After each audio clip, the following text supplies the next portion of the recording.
I get it in the internet marketing world, and I get it when people like Frank Kern and people like Ryan Dice and people like Dan Kennedy and all these guys that a lot of you are watching, they're rushing you to make decisions about buying products and services to make yourself richer or a better business owner. That's a completely different mindset to that of a guy or a lady in their 50s or in their 60s who is frightened, who is skeptical, who is nervous, who's already plucked up the courage to come to your practice and sit at a workshop event to learn about back pain.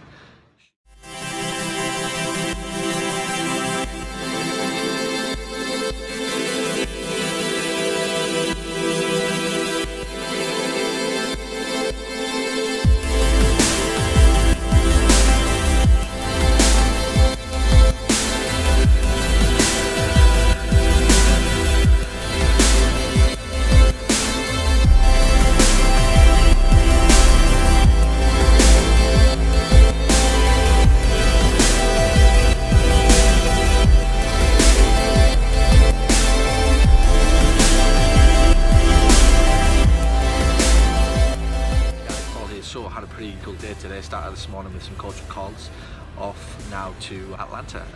Atlanta then to Myrtle Beach, so I'm in John Wayne Airport right now. And one of the conversations that I had this morning with a coaching client was about workshops.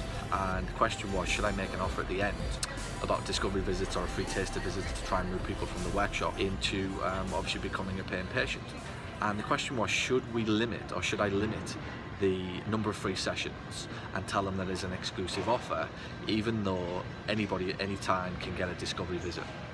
Now, what obviously they're trying to do here, or what this guy's trying to do, is to turn this into make it feel as though it's exclusive, make it feel as though it's a rare opportunity and that they should act today.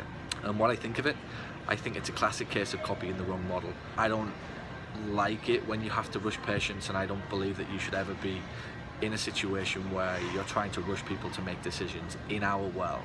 I get it in the internet marketing world, and I get it when people like Frank Kern and people like Ryan Dice and people like Dan Kennedy and all these guys that a lot of you are watching, they're rushing you to make decisions about buying products and services to make yourself richer or a better business owner. That's a completely different mindset to that of a guy or a lady in their 50s or in their 60s who is frightened, who is skeptical, who's nervous, who's already plucked up the courage to come to your practice and sit at a workshop event to learn about back pain. She's been through a lot of frustration, she's been through a lot of letdown, probably a lot of disappointment, probably spent a lot of money to get to you. And I think all of these things need to be taken in consideration. And I basically said that I think the best way to deal with this is you just be you. Okay, you tell people that you have a next option, which is a discovery visit or a free option, a free screen, free taster sessions, I call it, that is there for them. So if you have 10 people in a room, there's no need to stand up at the end and say, hey, I only have a amazing free visit that you can only get today. First of all, that blows out your follow-up, because most of the time with workshops, the money is in the follow-up, the fortune is in the follow-up, as I always say. So if you tell them that you can only book this free session if you arrive today, first of all, you come across as salesy, which I don't like, and you come across as just pushing, you're pushy, and there's no need, because if you understand where your consumer is, they're frightened, they're nervous, and they're skeptical, and they need another bridge. And if you just say, hey, I'm willing to offer you a free discovery visit, which is another half an hour of my time to help you make the right decision, I'd love that, for you to book that today. But if you don't, then I appreciate it. I understand that you're not quite ready to do it yet. And I think that's the type of guy that will win in this economy. So the moral of this message today, and the answer to this question, is don't copy the wrong model. I see a lot of people copying people and not really understanding why these other guys are doing it. They may be incredibly successful, they may be super rich, they may be multi-million-dollar internet marketers, but they're selling to a completely different audience than we are. They're selling to guys who want to get rich, business owners. We're selling and offering our services to people who are skeptical, who are nervous, and who are frightened, paralytic with fear almost. And you do not speak to those people in the same way. So be real, be authentic, be true, give people some love, extend your time to them, which is the most valuable thing you can ever give anybody. And if you're authentic and you tell people that you want to help them make another smart decision after the workshop, you can get to know each other personally, you can give them a full diagnosis, you can even give them a treatment plan, and if they like the sound of that treatment plan and they want to move forward after that, then that's what the discovery visit is about. And I guarantee you will have more credibility, you'll have more respect, you'll have more patience, and you will get more patients who want to and are desperate to do business with somebody like you for doing that over and above somebody who's trying to copy Frank Kern, Ryan Dice or Dan Kennedy and doesn't understand why they're making that offer at the end. I know the people in our industry recommend that you do stuff like that. That's totally fine. That's totally fine. And if it works for them, that's great. But I don't believe in it, and I don't think that in the long run, which is I'm always interested in the long run, my impact on customers and turning customers not just into one-time customers but into lifelong customers. If you just be authentic, you be true, you be real, you be sincere, and you be warm, and you show an understanding of the fact that people are nervous and skeptical and frightened, and they may just need another little bridge in between the workshop and paying for a full session, you will win big in the end. Here's what, like, this is the thing for you to understand with all of this process, right?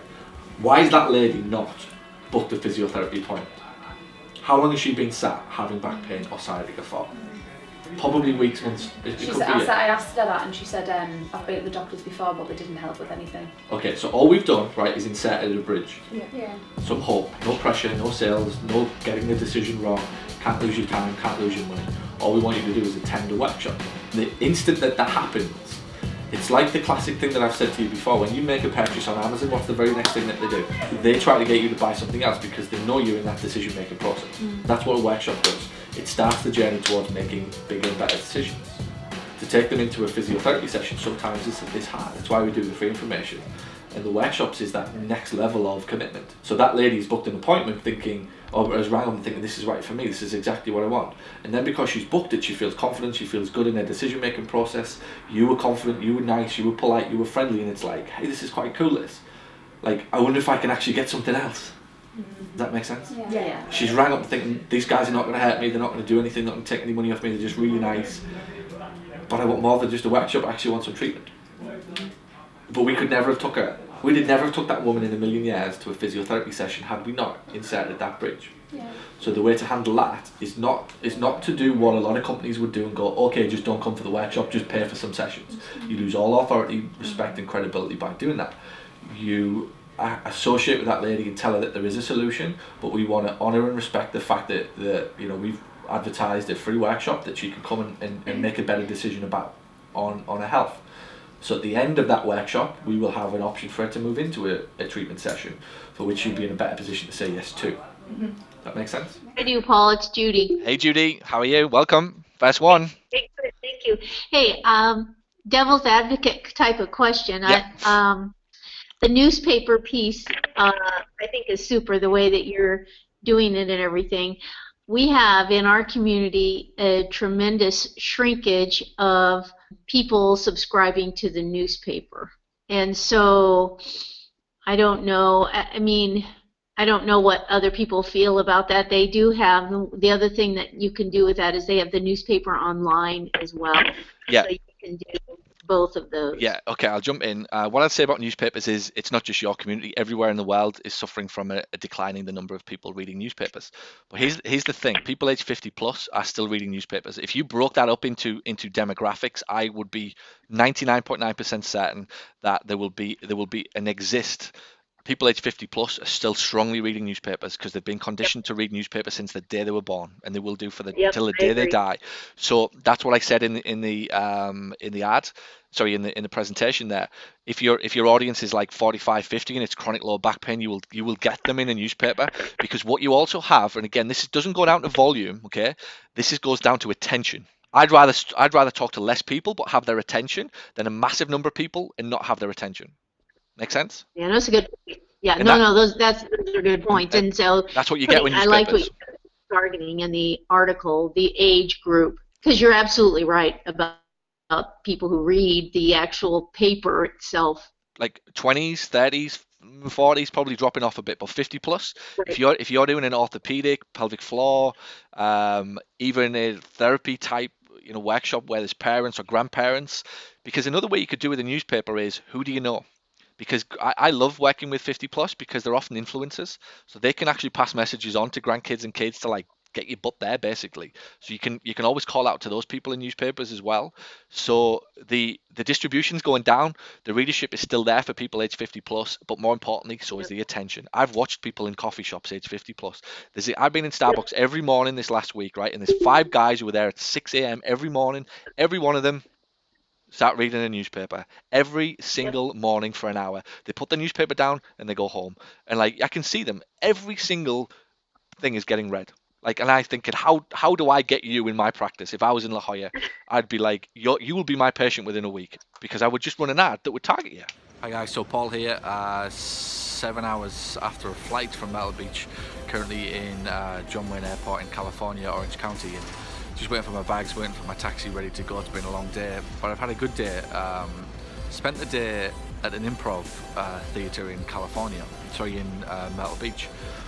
2 days at Mastermind, and always on the third day we do something a little bit different. And today we spent the day, like I said, at an improv theatre, and the guys there, we were a little bit reluctant to do the things that they wanted us to do. Obviously they're a little bit, out of your comfort zone, and that's the goal of an improv, is trying to get you to do things that you kind of wouldn't normally do.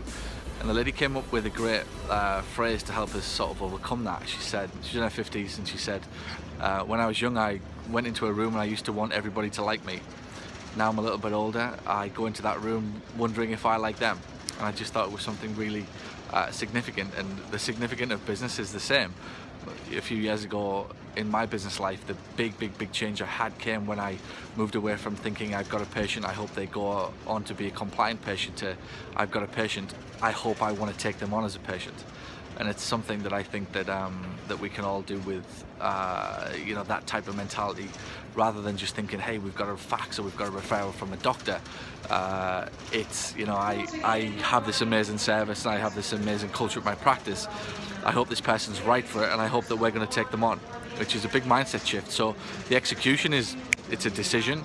The strategy behind how you can do it more successfully, you will do that if you give more information out, you give more love, you give free reports and newspaper adverts, you give blog posts, you are active on social media, you just share your life, you share your story, you share tips, you share information, you share everything about who you are and what you can do to help people before you get paid. And that's the critical aspect of it, which I don't think yet a lot of people have really grasped, is that you've got to give before you get, and you've got to give them a great experience. And a great experience is that when the phone rings and it is a new patient who's seen your advert, who has seen your free report, these people are greeted with a 10 or 15 minute conversation which engages them, which connects them, which fires them up, which gets them in the zone for wanting to do business with you, because somebody for the first time in like a long time shows them some love and shows them some care and shows them some attention, and isn't just greeted then at their practice with like a hello, here's a clipboard full of insurance forms, please sign it, and can we have your credit card. That's not an experience, that's just transaction. And unfortunately that's the way a lot of physical therapy businesses are, but that's not how you add value, so that you can get to a position in your business where you can say to a patient, here's what's going on, here's your diagnosis, here's your prognosis, would you like to become a patient of mine? If the answer is no, that's completely fine, because there's somebody else in reception who does. But when you get into that position of an expert who gives information, who gives some love, who gives care, who gives attention before you get, that's how you get to the point where you walk into the party where you can say, I hope I'm going to like these people.